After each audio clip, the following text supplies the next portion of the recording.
2025 সালে এসএসসি পরীক্ষায় পাশ করাটা তোমাদের জন্য অনেকটাই কঠিন হয়ে যাবে। পরীক্ষার্থীদের রেজাল্টটা প্রকাশ করা হয় তখন যদি তোমাদের মধ্যে কোনো শিক্ষার্থী ফেল করে। আসসালামু আলাইকুম প্রিয় শিক্ষার্থীরা, তো এই ভিডিওর মাধ্যমে তোমাদের জানাবো যে তোমরা যারা 25 সালে এসএসসি পরীক্ষা দিবে, তো 25 সালের এসএসসি পরীক্ষা কিন্তু এপ্রিল মাসের 10 তারিখ থেকে শুরু হবে। ইতিমধ্যে কিন্তু তোমাদের এসএসসি 25 পরীক্ষার্থীদের রুটিন কিন্তু প্রকাশ করা হয়েছে। তো এসএসসি 25 পরীক্ষার্থীদের রুটিনটা কি পরিবর্তন হবে, এই বিষয়টা নিয়ে কিন্তু অনেক শিক্ষার্থীর মধ্যে কনফিউশন। বিশেষ করে শিক্ষার্থীরা অর্থাৎ পাহাড়ি অঞ্চলের শিক্ষার্থীরা কিন্তু আন্দোলনও করেছে, একই সঙ্গে সমাবেশ এবং মানববন্ধন কিন্তু তারা করেছিল যে এসএসসি 25 পরীক্ষার্থীদের রুটিনটা পরিবর্তন করা হোক। তো এই বিষয়ে কিন্তু শিক্ষা মন্ত্রণালয় কোনো তথ্য দিয়েছে কিনা এবারে আমরা বিস্তারিত জানাবো। তো বিষয়টা হচ্ছে যে তোমরা যারা 25 সালে এসএসসি পরীক্ষা দিবে, তোমাদের 25 সালে এসএসসি পরীক্ষার্থীদের সর্বশেষ আপডেটটা তোমাদের জানিয়ে দেবো। তো তোমাদের 25 সালে এসএসসি পরীক্ষা যেহেতু 10 এপ্রিল বাংলা প্রথম পত্রের মাধ্যমে তোমাদের এসএসসি 25 পরীক্ষা শুরু হবে।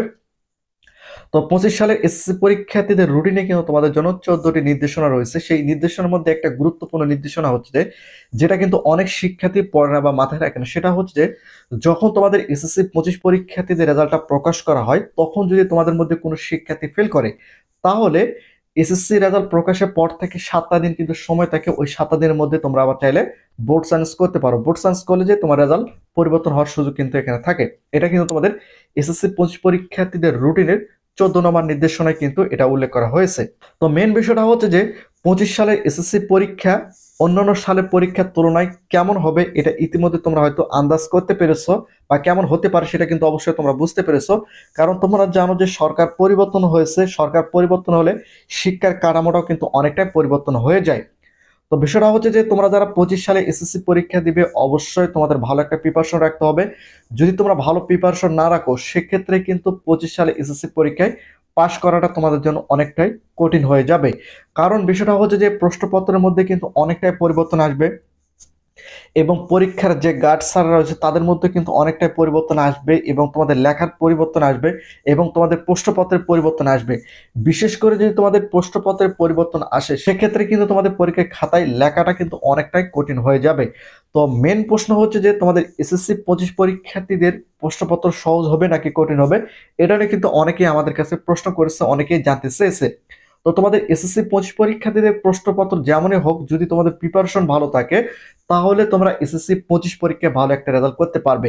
এখন তোমাদের প্রশ্নপত্র কঠিন হোক বা সহজ হোক, যদি তোমাদের প্রিপারেশন না থাকে, এখন বাংলা প্রথম পত্র হোক বা অন্যান্য সাবজেক্টই হোক, যদি তোমরা ওই সাবজেক্টটা ভালোভাবে না পড়ো, যদি তোমাদের কাছে একটা প্রশ্ন করা হয়, কখনো তোমরা উত্তর দিতে পারবে না। কারণ তুমি পড়াশোনা ঠিক মতো করোনি, তুমি পরীক্ষার জন্য প্রিপারেশন ভালো মতো নেওনি। সেক্ষেত্রে তোমার কাছে কিন্তু প্রশ্নপত্র কঠিন মনে হতে পারে। ভিডিওর মাধ্যমে তোমাদের এই বিষয়গুলো জানানোর উদ্দেশ্য হচ্ছে যে, যেহেতু সরকার পরিবর্তন হয়েছে মানে তোমাদের প্রশ্নপত্র অনেকটাই পরিবর্তন হবে। তো এখন থেকে যদি তোমরা ভালো একটা প্রিপারেশন নাও, সেক্ষেত্রে এসএসসি 25 পরীক্ষায় কিন্তু তোমরা ভালো একটা রেজাল্ট তৈরি করতে পারবে। এখন মেন বিষয়টা হচ্ছে যে এসএসসি 25 পরীক্ষার রুটিন পরিবর্তন হবে কিনা।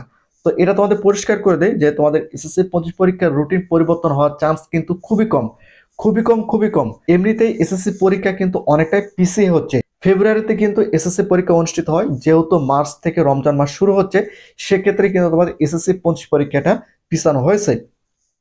তো এসএসসি পরীক্ষা পিছানোর কারণে তোমাদের হাতে একটা লং সময় চলে আসছে। এই লং সময়টা তোমরা অবশ্যই অবশ্যই ভালো মতো প্রিপারেশন নেবে, তাছাড়া কিন্তু এসএসসি পরীক্ষায় বা এসএসসি 25 পরীক্ষায় পাশ হওয়াটা অনেকটাই কঠিন হয়ে যাবে। এই জন্য আমি তোমাদের পরিষ্কার করে দিই, অবশ্যই তোমরা ভালো মতো প্রিপারেশন নেবে, তাছাড়া কিন্তু অনেকটাই তোমরা কিন্তু পস্তাবে, অনেকটাই কিন্তু সমস্যার মুখে পড়বে। কারণ প্রশ্নপত্রে কিন্তু অনেকটাই পরিবর্তন হবে, অর্থাৎ তোমাদের 25 সালের প্রশ্নপত্রটা অনেকটাই পরিবর্তন হবে। এই জন্য অবশ্যই তোমরা এখন থেকে ভালো মতো প্রিপারেশন নেবে। তো আমি তোমাদের এই ভিডিওর মাধ্যমে যেটা বোঝাতে চেয়েছি, অবশ্যই তোমরা বুঝতে পেরেছো। তো প্রতিনিয়ত শিক্ষামূলক খুঁটিনাটি আপডেট ভিডিও পেতে অবশ্যই চ্যানেলটিকে সাবস্ক্রাইব করে রাখো।